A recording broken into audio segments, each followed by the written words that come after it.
Welcome to Let's Be Well Together podcast. We're your wellness check-in team.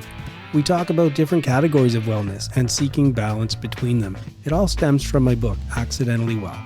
And there's overview info on our website, letsbewelltogether.com. This is episode 12. Hello, everyone, and here we are. Let's Be Well Together podcast. And I am Sheila, and I'm here with Sammy. Hello. So a little while ago, I did an interview with Sammy, and we finished at her university age. Mm-hmm. She just finished first year university and decided to move into peace and conflict studies, and we had to finish there. So we are going to learn more about Sammy. Yeah.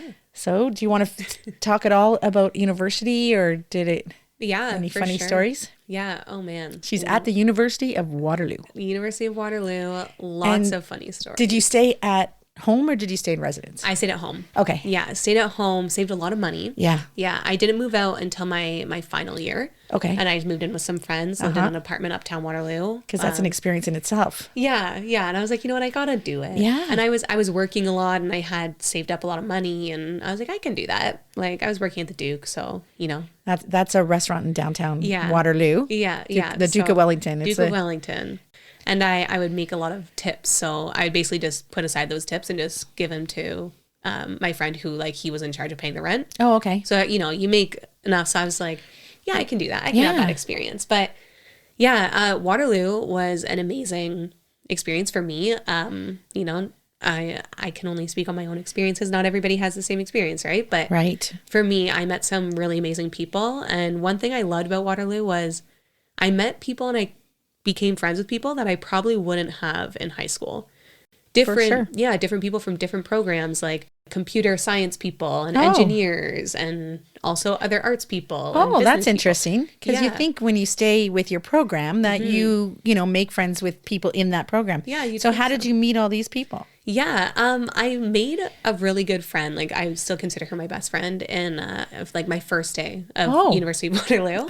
And she was in arts and business. And it was the first day and she just came up to me and we just kind of chatted, and it was at Frosh Week. So, you know, everybody's kind of feeling awkward. You're wearing those Frosh t-shirts. You feel like a kid, on tour. And what are they going to make us do? Yeah. So me and my friend, we met, and she lived in residence. And I feel like I met a lot of people through her because she had that residence experience and, you know, kind of always knew like what parties were going on. So I would always go with her. And that's the great thing about residence. It is because if you don't live on residence, you go to school, you go home. Yeah. You know, because you have a car or whatever you have to get to and from. So, yeah. For sure. Yeah. And I would say like I'm a pretty social person. Yes. I really like being social. I like going to the parties. I like meeting new people and having new conversations. So through her, I was able to kind of go talk with a bunch of people. And when you're in residence too, it's interesting because you don't always get paired up with people in your program. You get paired up with people in all different programs. That's why I was able to meet all these people. And yeah, became really good friends with a lot of people. So we had a lot of fun times in general in university, and probably not all for the podcast to be talking about, but most of them are for university, but we all know what you're talking about. Yes, we had a lot of fun, and I met some amazing people. Something within the school that I know you were asking me about earlier was my traveling. Yes. Yeah. So you did that in university? I thought it was after. I did it in university. Oh, okay. Yeah. So my first travel experience that was kind of like on my own without my parents and without family was to Cambodia. And the reason I chose there was Reach Out Volunteers. They're an Australian-based like volunteer organization. And they had some ambassadors and people that would come into classes and recruit. Okay. And I feel like I was in my speech communications course, 101. They came in and kind of gave their spiel of, come do this, come So volunteer. It wasn't like, it wasn't part of the course that you had to go do this? This was extra? Yeah. And was it accredited? Not this one. Okay. Yeah, not this one. I have done others that were accredited, but the Cambodia one was my first one where it was just for the summer. So it was a month in the summer. Amazing. And I just said, hey, I think I want to do that. And they talked about, you know, working with the elephants and getting your scuba diving license and doing all this stuff. And I was like, that sounds really cool. Really awesome. And at this point, I was out of my, like, I didn't have co-op because I changed programs to peace and conflict studies. So we weren't given that co-op option. So I had, like, all my friends were on their first co-ops, and I was like, right, because what am I gonna co-op do? goes, you're basically in co-op or you're in school. Exactly. So you had the summer off. I had the summer off, and I never had co-op. So I was like, I'm going to have to try to figure out ways to Get experiences. And the one way I really loved to was travel. So went to Cambodia, and that, like, happiest, I love Cambodia. Like, I was so happy there, and I just, like, felt so just happy. I don't know how to explain it. Like, I just, like, this side of me was just there and willing to learn, and meeting all different people from different groups and different places, different countries, and and you were all there for the same purpose, and you're just helping, and cool. So did you get your scuba diver license? I did get my you scuba did? diving. Yeah, that was part of it. So that's awesome. Yeah, we were planting coral. Wow, that's so much. That's amazing. Yeah. So part of the thing, like, the last week was we were actually going down and planting it. So we had to, throughout that, you kind of get trained and do all this stuff, and then your last couple of days, you're actually down there with the pods and doing the planting. And I love scuba diving. Like, I would love cool. scuba diving. I will do that someday. Yeah. It's really, I would recommend. Would recommend. Yeah. It's so amazing. Excellent. And you fed the elephants, or took care of the elephants. Yeah. And did you ride an elephant? No. Okay. So riding elephants is not your thing. Well, just in general, like, the look on her face right now, she's like, no. Just it's not like a socially good thing to do. Okay. Like, because typically when you see an elephant that's, like, you're paying for rides, it's an elephant that's abused and in captivity. Yes. So we were working with the elephants that were maybe, like, saved from those kind of environments. Okay. So you don't ride them. You don't. Also, they're not. Yeah. Yeah. Something I learned too is that at that reservation, the Cambodian Wildlife Reserve, the lady that was running it, she was saying how elephants' backs are curved, and the top of their spine, where people normally sit, is like a triangle. So people are sitting on there, and it can actually, they're really big animals, but it actually kind of hurts them, which I didn't even think of. So it's like a delicate spot. It's a delicate spot. So if you are going to ride them, they say to ride on their neck. Oh, yeah. But they say don't do it, because typically you're paying money into, like, the abuse of these beautiful creatures. And we were working with one, and she was blinded, and, you know, she was so beautiful, but, like, she was always smiling, and I just, like, I loved her. We got to I imagine elephants being very peaceful animals. Yeah. And it's crazy because they do always remember. They remember faces, and they remember feelings. So when they're with these people that are abusing them and hurting them for some reason, they don't know why they're getting hurted, but they know when they see them that I'm about to get hurt, or I'm about to do this or that. And something that's really interesting and also kind of heartbreaking is a lot of elephants are used for, like, taking down the rainforest.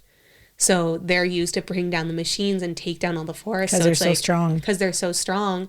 And that's also something that they tend to be rescued from. And it's like, they're taking down their home. Yeah. So it'd be like someone coming to you being like, go and set your house on fire, you know? And, you know, they don't even realize what they're doing. They're just being told to do this. But they probably do. They do. You know, yeah, like they sense that this is not good. This is not good. So I learned a lot from the elephants. I loved them. I loved them. I loved that whole experience. And that was my first travel experience that was truly on my own, where I kind of, like, found who I was. And and from there I went to Swansea University.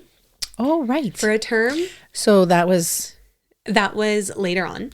So that was my fourth year university. Okay. I did 5 years. So my fourth year, second term, went to Swansea. And again, able to meet people from all over the world.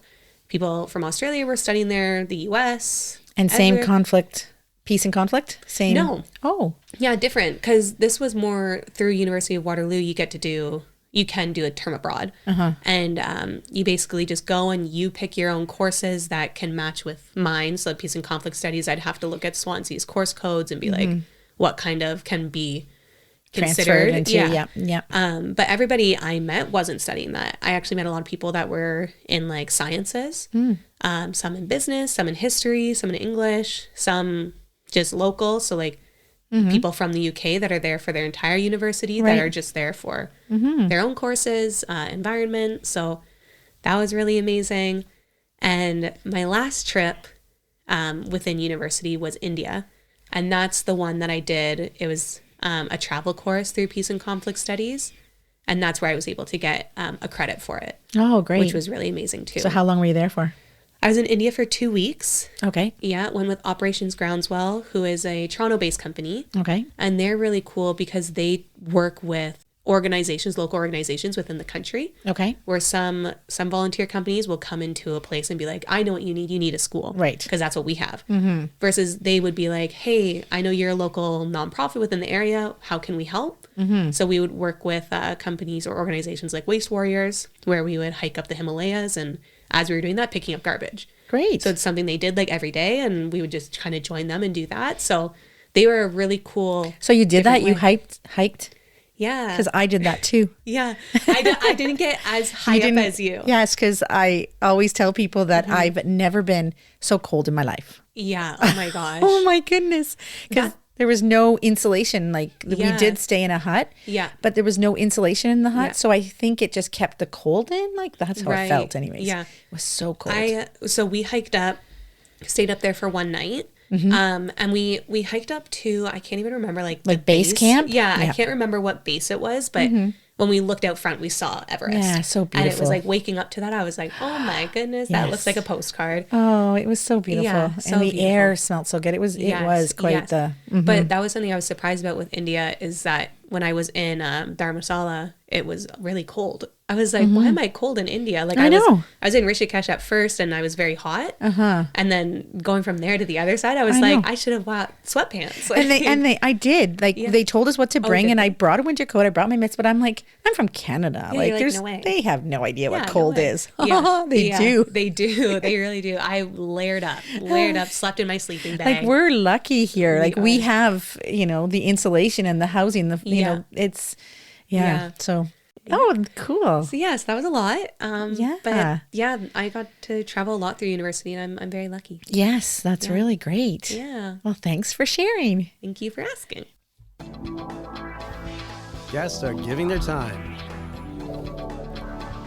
expanding our minds.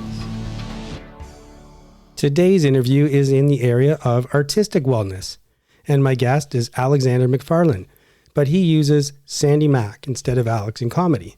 Sandy got into comedy at a late age, when a friend suggested he try it at a stand-up competition in London, Ontario's Yuck Yucks in 2008.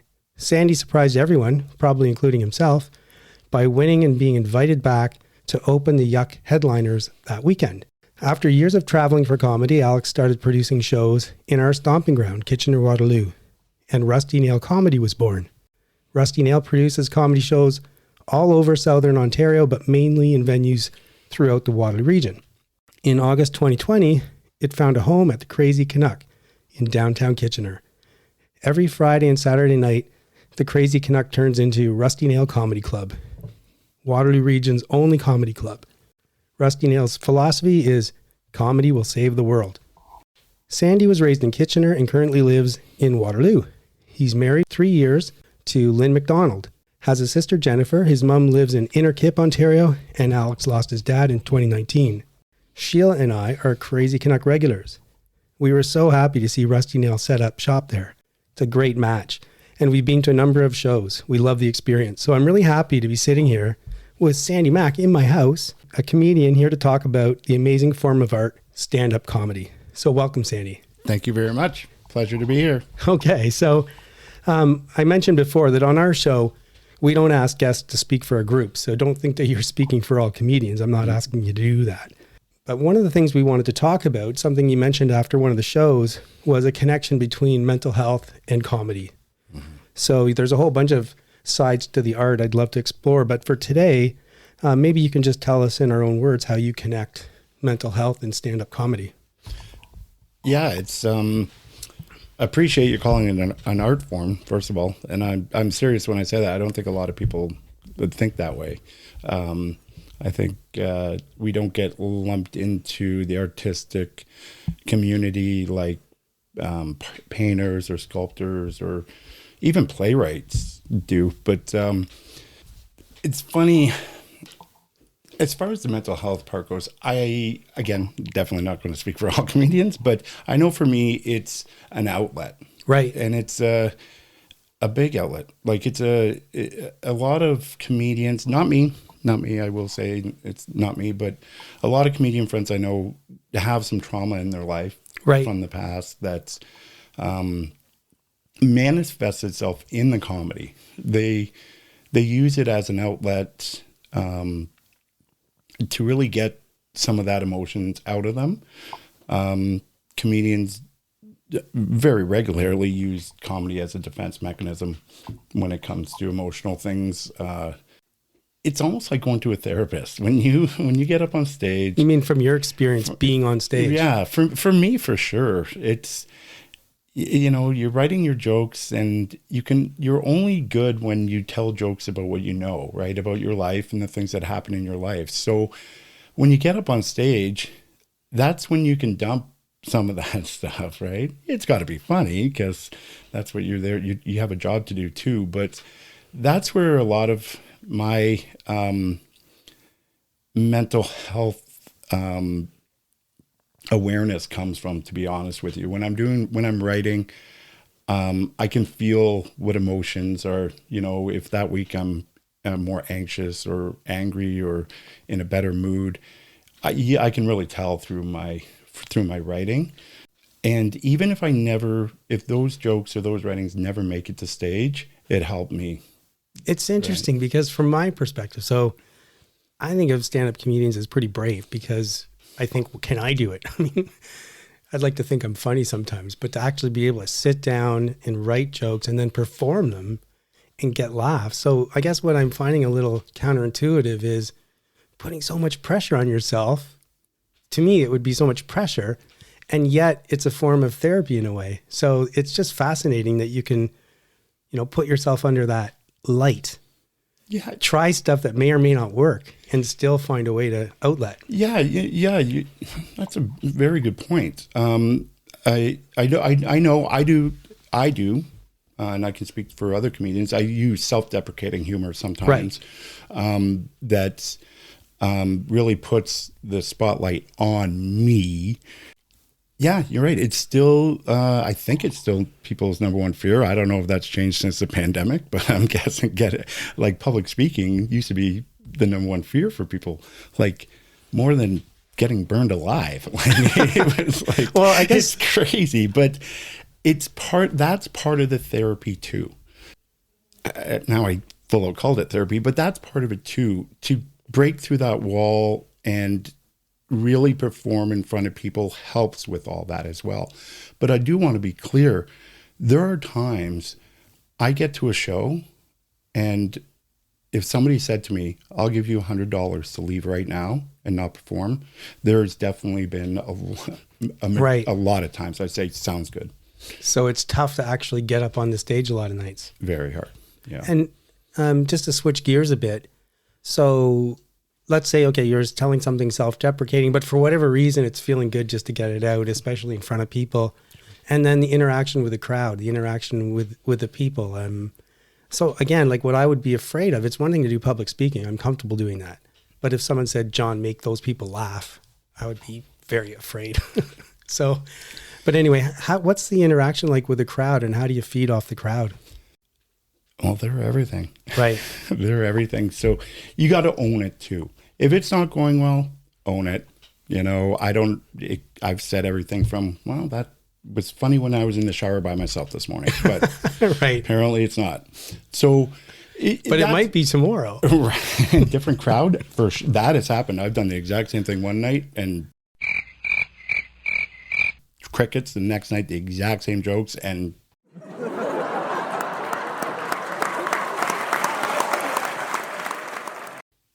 big applauses. Right. So that's part of it too. You got to work with the audience that you have, and that comes with time.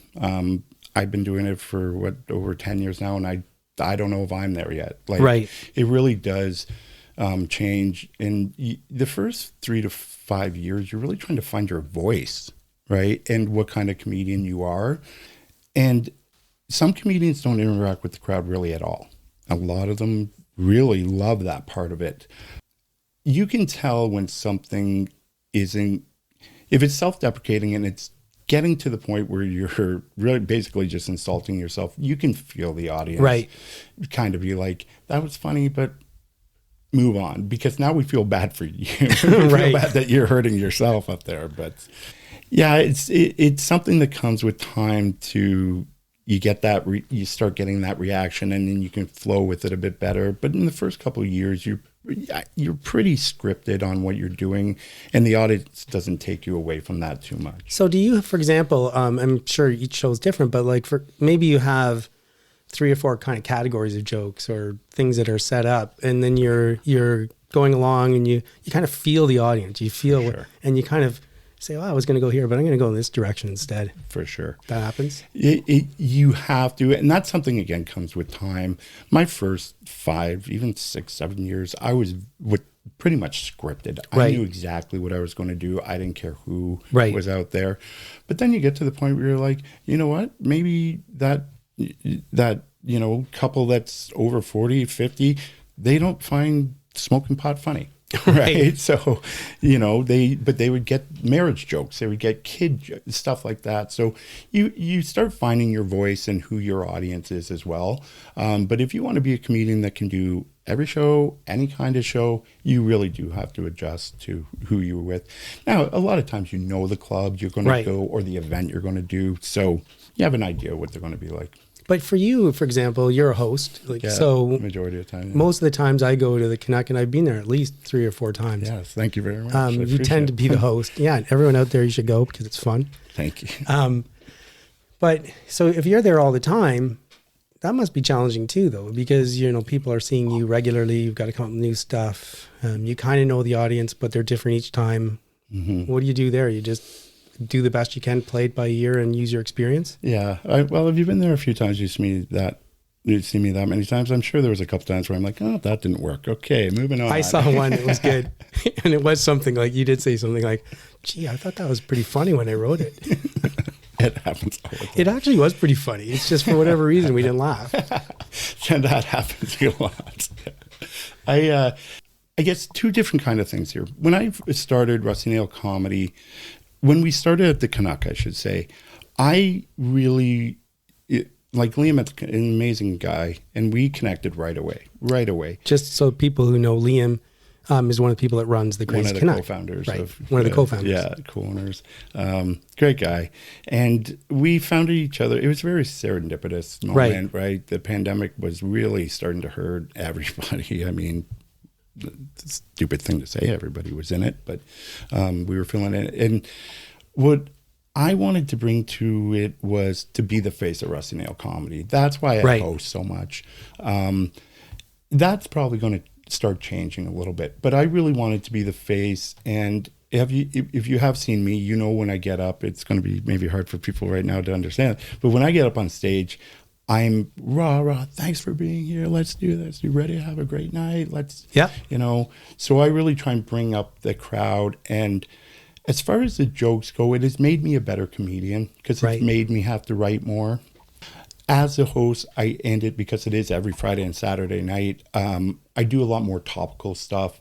So whatever happened in the news that week, I'll maybe throw something like the week after Super Bowl. I did a lot of jokes about the Super Bowl and the halftime show and the ads and stuff like that. But it's made me a better writer. It's made me a better comedian. I still have my 15 go-to jokes that I still use. Some of them are seasonal. Like some are like, holiday time or Halloween or the summer. But it's made me a better writer and better comedian for sure. And let's say, do you call them bits? Like, what do you call it when you're on the stage? I say bits. Okay, so let's call it a bit. Yeah. So that's when you go up.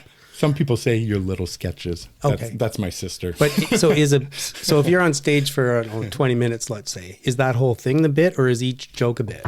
I break it up. Okay. So what would you call this session? My set. Okay, so there's a set and then there's bits. Yeah. So let's say you have, and how long are most sets? I would say for me, if I'm hosting a show, I'm up there for about 10 to 12 minutes before I bring up the first comedian. Headliners do about 30 to 40 minutes, and then everything from 10 minutes to 20 minutes in between for middlers. All right, let's pick a 20-minute set. Mm-hmm. how much time would it take to write the jokes for a 20-minute set? And I appreciate that you don't sit down and write a set, that these are jokes that you've written over long periods of time and they combine, but I'm guessing it's some pretty big multiple of 20 minutes. Yeah, I would say a 20-minute joke has probably been broken down from about 3 hours, maybe. Right. 3 hours of material broken down into 20 minutes. Again, depending. So writing is very hard for a lot of comedians, I imagine. ironically. I imagine. Because it's a discipline, and it's a hard discipline to really routine yourself into, like really get into it. And then when you don't do it, you beat yourself up a little bit. The pandemic was hard because not much was going on. Yeah. So it's like, oh, what do I write about today? I know, and time is flying, so I can't talk about everything. But another thing about the pandemic was, sorry, I'm going to interrupt, but bring back was, we went to one of the early shows where we were finally allowed to go back, but we had to wear masks. Yeah. And so I was at one of the comedy shows where the whole audience was wearing a mask, and it was, I'm like, this must be brutal. And one of the comedians said, imagine, okay, you're a comedian and you haven't been able to perform for so long, and then you finally get to perform and you can't see if someone's smiling. Yeah. Imagine. Yeah. So yeah, the COVID must have been crazy. Well, we had to be really agile, right? Zoom, did a lot of Zoom shows. There was even shows being done at drive-ins. People were in their cars honking. I think we did about 25 Zoom shows over the last 2 years. Also very hard because you can't hear them laugh or see them. But yeah, you had to be agile. You had to do something. Well, look, I'm obviously going to have you back because we're kind of at the end, and I've got too. Well, that's great.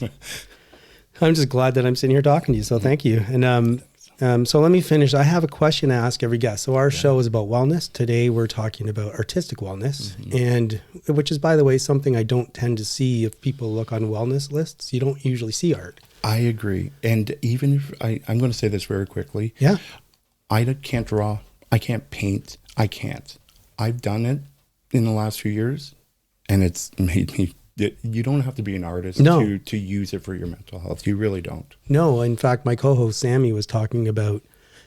We talked a little bit about art one day, and she'd studied at university. She heard about in Cambodia after the Khmer Rouge regime, they had a whole bunch of kids who just couldn't. They couldn't express themselves, so they had them do art. And it's a way of therapy. And so like, that's one thing I'm going to try doing too. So you're right. You don't have to be amazing. And who knows, maybe someday I'll even give a shot at a 2-minute set. Anytime. Before the audience gets there. Okay. So in terms of wellness then, my theory is that there's all these different categories, and in a busy life, it's really hard, if not impossible, for all of us to be fostering wellness all areas at all times. Mm-hmm. So, you check in every once in a while. So here's your quick check-in today. Can you think of an area of wellness right now in your life that you're neglecting a bit? And if so, can you think of even one activity you could do to foster wellness in that area? What a great question. I certainly feel very anxious and stressed these days. So there is definitely something missing. I mean, the last 2 years, I think everybody's felt that way. I think for me, it might be the spiritual side of it. I don't dedicate enough time to like meditation or gratitude and sitting down and really just being thankful for what I have, because I live a good life. Everybody in my life is healthy. And so I think for me, it would be that kind of meditation, that slow down for a minute and take stock of what you should be very grateful for. I recently interviewed someone, and these interviews come out at different times. Like they're not necessarily in the order that I interview people. Sure. She's an atheist minister. And so I was exploring, well, what does spirituality mean in that context? And one of the things she talked about, because often you hear about connectedness, like whatever spirituality you're interested in, whether it's religious in the sense of a standard religion or something else, you feel something from outside of yourself and you feel connected. And she made the point that that's up like toward the heavens and down your feet on the earth, but it's also sideways with people, that we have a connectedness. And she made the point, for example, of you go into a room and you got a feel for the room. And so just the reason I'm rambling on about this is with your career, with your job, there is probably a connectedness that you have to all these people, which is part of spirituality, this feeling that there's something other than yourself and doing something beyond yourself. It's been maybe the best thing that's happened to me during this time. Like just seeing people laugh and Right. them saying, thank you for putting on this show and stuff. You know, I'm getting emotional for no reason. Well, that's great, because I can tell you, as somebody who went to this show after being stuck inside, it was one of the best things that happened to me too. So thanks a lot, you. Sandy. I appreciate you being here. I can't thank you enough. It's been a pleasure. Thank you.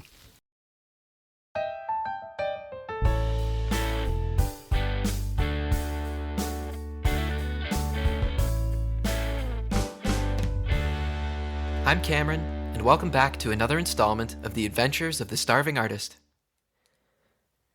It's been a beautiful, sunshiny week up here. Spring is here, and I am happy about it. All of my houseplants are reaching up for all this extra sunshine. There's lots of new growth, with the exception of one plant that didn't quite survive the winter. That happens. But most of them are doing really well, and I too am feeling that sense of rejuvenation. I have no doubt that the weather is playing a role here. But it was interesting. I looked back over some of the stuff that I had created, both with the collaborative work and just some solo writing stuff over the winter months. And also looking back over my listening history, I've noticed a trend. Lots of the stuff that I was making and listening to tended to be minor keys, which usually is associated with either a sad or a melancholic sound. And it often had distortion, so electric guitars, gritty synths, crunchy noise like that. But as the weather has changed, the sun's out longer, the weather's warmer, right? I've found myself reaching less and less for my electric guitars and more for my acoustic guitar. I also catch myself listening to more unplugged and light-hearted stuff. I'm curious to see where that might take me in terms of collaborative writing and solo writing. And speaking of collaborative writing, I had my first writing session with that songwriter from the UK over Zoom the other day, and it was really good. Her musical influences are very different from mine, and so with such a diverse set of musical backgrounds, coming together as a team yielded some pretty cool results. I'm excited to see what else we'll come up with as we progress further. But for our first session, it was pretty cool. We explored some different methods of songwriting. We tried object writing, which you might remember from an earlier Starving Artist segment. We also tried some different things like title writing, like words. So as an example, let's say our song was called Spring. Sensing a theme? If it was called Spring, then you could try making a list of like words. So sun, bud, growth, flowers, rain, garden, outdoors, fresh air, breeze, all these sorts of things. And then using this big word bank that you brainstorm, you can start to hone things in and create actual lyric lines. It's a good technique.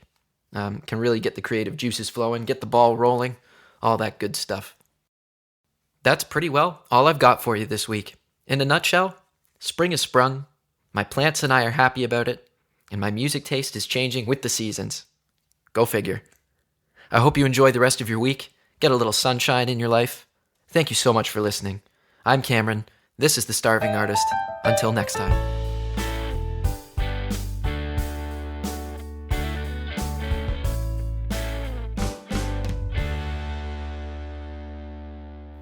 If you like what we're doing and enjoy the show, please spread the word about us. Connect with us on social media. We post regularly on our Instagram account, including show previews and takeaways after a show is aired. Feel free to comment and send us your thoughts. Follow our Instagram account. It's at lets.be.well.together. We do have a Facebook and Twitter page, but Instagram is our primary social media site. Please also subscribe to us and rate us on your favorite podcast platform. Move that body like we're meant to do. So, John, I remember you kind of talking to me about something about, trying to lose weight but not exercising. What's that about? How do you want to explain that? Yeah, and I don't know if this is anybody's theory or anything. This is just one of those things that happened with me. So here's the problem. I gained a lot of weight, and then I lost a bunch of weight. then I gained it back and I lost it. And then I couldn't believe it. I gained it back again. Right. And it was worse. I ended up in the worst spot I was at. You know, it's a long other story about what finally got me to decide to try and do something. But when I finally decided, like, now I'm going to do something about it, I'd gone through experiences enough in the past to know that it's really hard to cut back. And it's healthy eating. It's not any kind of specific diet. It's Right. balanced, healthy eating. But you definitely are going to be eating a lot less calories if you're disciplining yourself and watching what you eat. And so you take your body from going from a high sugary type, snacky type Right. food Yeah. to eating healthy. And it's surprising how weak you feel. It's Right. surprising how drained you feel. It's surprising how hard that is.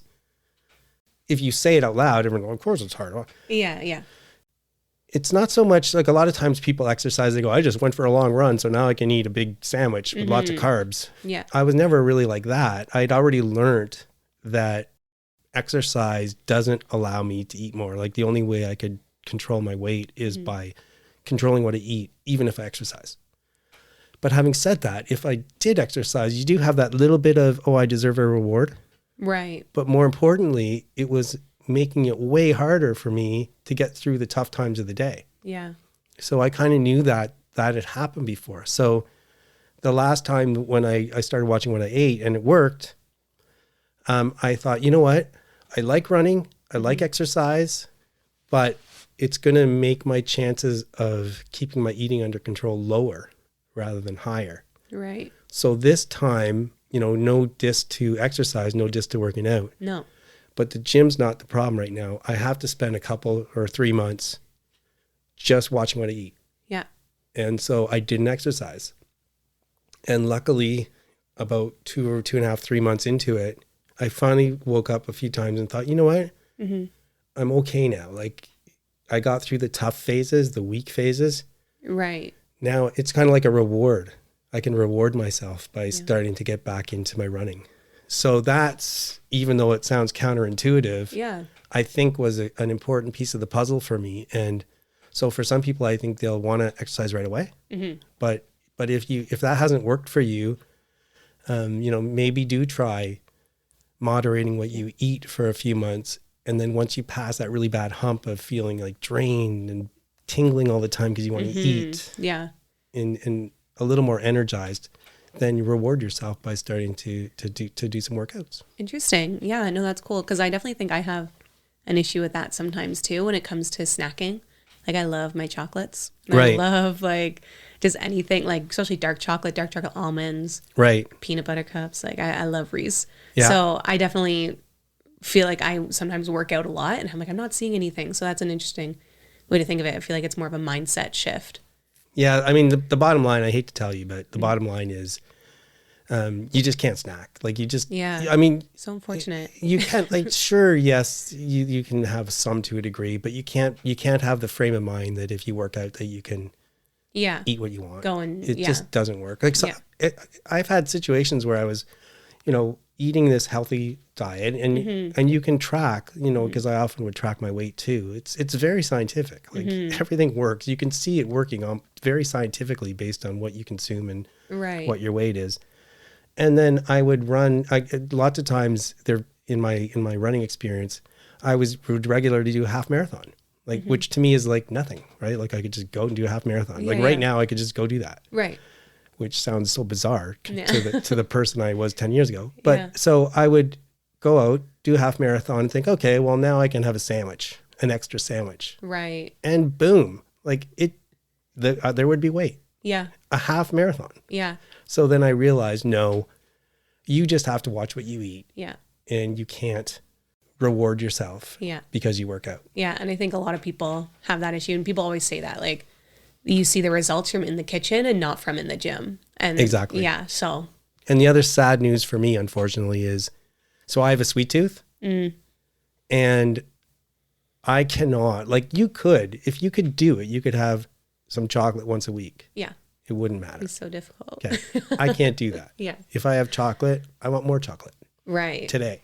Yeah. And Fair. then I want more chocolate today and I want more tomorrow. Yeah. Yeah. Yeah. And so unfortunately for me, I have to go through a period where if I want to eat healthy, I have to cut all sweets for at least a couple weeks before I start craving them. Yeah. Do you find that's also with like fast food? Like I see, like sometimes for me, I'll be like, oh, I'm going to go to Booster Juice because it's healthy, even though sometimes they're not the healthiest, right? But I think if I'm going to pick a fast food, I'm going to go for a healthier one. But sometimes it's not. Is that something too, or is it just really the snacking for you? Yeah, I mean, I'm a big proponent of eating real food. Yeah. So I don't really know. I don't really have much to say about that. Yeah, yeah. I just know that it's harder to cook. It takes more time, but taking out processed food out of my diet is probably one of the biggest things that make me feel good. Mm-hmm. Yeah. And so I don't know, like just don't eat fast foods really. Yeah, fair. No, that's fair. I'm definitely still in that lazy spot of my life.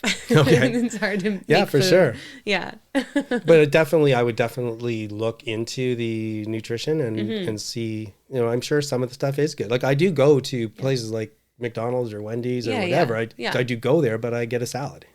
Right. So. Yeah. It's a lot of will. Yeah. And I'll just leave this one last thought too. So the point is when you're eating, the point about not working out was because there's times when you're feeling hungry all the time and it's really hard not to go without eating more. Yeah. And one of the other quick surprises that I'll end with is the salad. Like I used to not like salad. It was just a waste. Like, give me a break. Yeah. Maybe add it for some reason, but I actually now eat salad for lunch every day. Yeah. And usually there's a bit of protein on it. Mm-hmm. But like if you had told me 10 years ago that I'd be eating salad and then that would actually make me feel satisfied, I would say no way. Yeah. But if you actually start eating healthy and eating in a manageable way, you'd be surprised at the real foods that actually kick in and give you energy. Awesome. There's a thought. Popped up while running. I wonder how that works. I wonder how thoughts kind of percolate around and then all of a sudden, poof, you get an idea.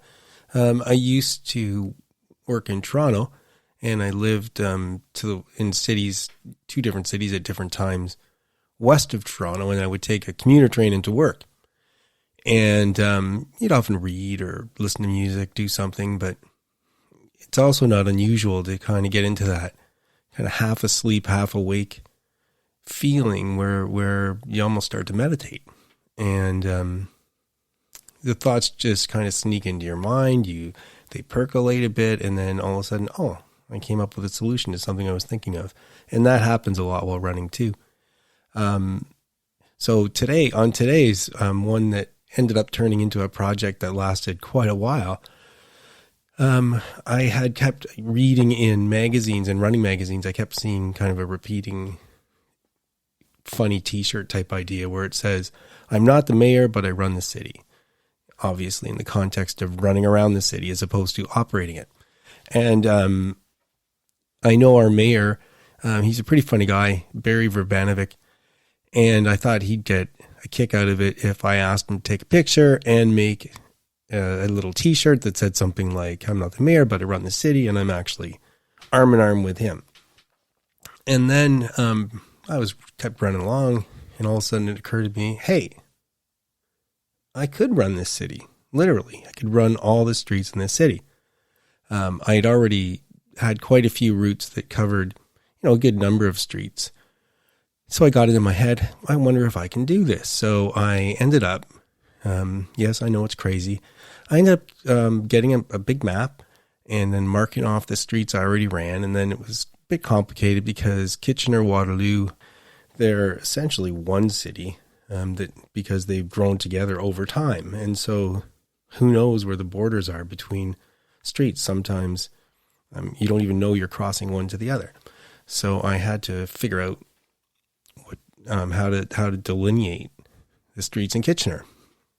By my kind of rough calculation, I'd already run maybe just under a quarter of the streets, probably less. But I started tackling it, doing one zone at a time. And it took some years, but eventually I ran all the streets in Kitchener, and it was fun. And another good thing about it was it gave me incentive to get out there on some days when I didn't really feel like it. That's something that happens when you're trying to stay in touch with physicality, that there's times where you don't feel like it, and those are really the times you need to get out there. So if you have some kind of fun project or fun idea, it can help. It's me. Yeah. Just let me say, flip side of the coin. I would like to talk about life boards today, Sheila. Okay, well, I don't really know anything about life boards because I don't do them. Yeah, me neither. Let's talk about them. I've never done one either, but here's why I like it. As part of my wellness check-in, one of the questions I ask myself is, what am I going to regret not doing? So I'm thinking about balance over the course of my lifetime. Mm-hmm. And so right now, at this time in my life, I have to focus on certain things that I'm working on right now. Mm-hmm. But I still want to think about long-term. Right. When I'm at the end and I'm looking back, what will I regret not doing? So when you do a life board, though, do you put like realistic expectations of your life, or do you do like everything and anything that you hope to do in your life? Or well, I can't remember, it was quite a while ago when I saw this note about life boards, but I just made a mental note, and here's my spin on it. It's not like a bucket list. Okay. Like, it's not like, Yeah, I that's have what to I'm do thinking, this. like, yeah, I have to do climb this Mount before Everest, I die. Yeah. No, it's more like, if I want to have an enjoyable life, what are some of the things I want to target down the road that I'm actually going to do? Right. So, for example, if you think about you and I, we've often talked, because you love to dance, and I have 4 left feet. Mm-hmm. We've talked. It's so funny how I just like, yes, he does. Yeah, I noticed that, by the way. Duly noted. Okay, so learn to ballroom dance. It's always something we've talked about, but we never do. Yeah, well, yeah, we have to actually do that, because the problem that I have is I get very frustrated with you when I try and teach you things, and so we need a professional to at least to translate referee us. What that really means is Sheila likes to lead all the time. Yeah, that's the other problem. Yeah, and she's telling me that I'm supposed to lead, but she's leading. But he doesn't lead correctly. Like, he'll lead with the wrong leg, and so then like, what am I supposed to do? You are digressing. Okay. Another thing possibly is learn to sail. Like, you know how to sail a bit, but it would be nice to actually... I would love to learn to sail. If we both know kind of how to navigate, how to sail. I don't ever want to buy a sailboat, but it would sure be nice if we were competent enough to go rent one for a day or a weekend or a week. Yeah. Another one... you know what? I think that is a doable thing for our life board. Man, I think we should do this, John. Make a life board. But that's my point. Like, these are realistic things. Yeah. Another thing is go on a yoga retreat maybe somewhere. Yes. And maybe even take lessons. Do a yoga retreat. Yeah. So these are the kind of ideas. And one of them that we can talk about, because I think we both love it, because we do talk about this, are places that we'd like to go. Yeah. Look, where are some of the places you'd like to go? Well, I would really like to go to Portugal, oddly enough. Like, I know that it's not a, incredible... We've heard great things famous about thing. Portugal. Yeah. What I would like to do is like rent a chalet for a month in Portugal and like tell everybody that we're there and come, to visit us. And yeah, supposedly it's really quite beautiful. Italy. Yeah. I mean, seriously, we could go. I mean, the problem is you and I could go through Spain and Italy and France and all these amazing places. I'd like to go see some of the Scandinavian countries. And yes, we haven't started talking about Asia yet. Yeah. Or Africa. Yeah. Because I actually would like to do like backpacking, like hardcore backpacking and stay in, not too fancy places. And I don't know if you'd be into that. But yeah, no, I think it'd be great. Not in some places in Africa, because I watch a lot of nature shows, and there's some places you don't want to be. Having said that, the issue though is, this is why I think we should maybe think about a life board, because there's just too much. Like, when we talk about it in these terms, you said earlier on, is it something achievable, or is it? And let's make it achievable by putting it on a life board. Mm-hmm. Yeah, we can do that. I just don't want to look at that life board when, I guess we look at that life board when we're 90, because that's another thing I'd like to put on my life board, is that I'd like to be healthy when I'm older. I'd like to be able to keep moving. So I think that's a great one to put on. And I don't know, I know I get carried away with to-do lists and stuff like that, but I do feel like if you at least, like, how do you achieve something if you don't even have it as a goal? Right. And I guess what worries me, if we don't do something in some form like a life board, we want to go to all these places, and which ones are we going to go to? Maybe none of them, like, because you got to plan for it. You got to save for it. You've got to budget for it. You've got to, if you want to say to people, hey, we've got this place in Portugal for a month, come visit us. Well, you can't tell them when you got the place. You have to tell them 6-8 months in advance. Yeah. So they can decide whether they want to take a week off work. Yeah. I thought it was an interesting idea, and I thought I'd bring it up with you. All right, let's do a life board. Please remember, we're not providing advice. We're sharing our experiences and thoughts. We hope to inspire you to think about and foster wellness actively in ways that work for you. We try and get things right, but we can't guarantee everything we say is correct, or the things we talk about will work for you. We urge you to consult with qualified people when you need advice. Let's be well together, and let's be sure to do that in a safe way. You're going to think this is another episode of Flipside, but it is actually sign off. Sign off time. It's a long weekend, and everybody was busy. Everyone was spending good time with their family, and we just couldn't find a time to connect with other people. So it's just Sheila and I for sign off tonight. Just the two of us. So how was your week? How's the upcoming week? What do you got going on? Well, I'm working a lot this week. I'm going to go to yoga, and I've got a girls' weekend planned, so that's going to be exciting. I wanted to just say that I was talking to Elise the other day, and she said, oh, it sounded like I was just talking to you because I was listening to the podcast when I actually didn't talk to her for a while. So I thought that was interesting that you all think that you're talking to us because you're listening. So that's very nice. Well, that's cool. And I got a shout out going on to Ron Flanagan. Yes. He's been listening to us from day one, and he's been giving some great feedback. So we appreciate that. Yeah, so way to go. Thank you, Ron. I am a little ticked off today because it's mid-April and it is snowing. Oh my gosh. I mean, really? Like really? You were going to ride your bike to work today. I was. And then it was like, well, I think it might rain. Then it was like, it's kind of windy. Yeah, and it's snowing. And now it's snowing. I went out to drive somewhere after dinner, and I had to brush a whole bunch of snow off the car. Yeah, I don't even want to talk about it. Okay, I won't talk about it. Because I think the weekend's going to be beautiful. So let's all look forward to that. That sounds great. And I'm just having kind of a regular week. Back in the office pretty regularly, so that's really nice, seeing people in the office, saying hi to people. But other than that, it's just the normal running and the normal routine. Mm-hmm. Try and eat well and work out a little bit. But I do feel super energized having had a great weekend in Collingwood. Yes. And so I really appreciate that. Yeah, I hope everyone had a great long weekend. Yeah, and I hope you have a great week. That is it for today's show. Please try and make wellness a priority. You deserve it. If you feel the need to talk to someone or ask for help, please do that. Accept yourself for the person you are. So long. Adieu. Auf Wiedersehen. Goodbye.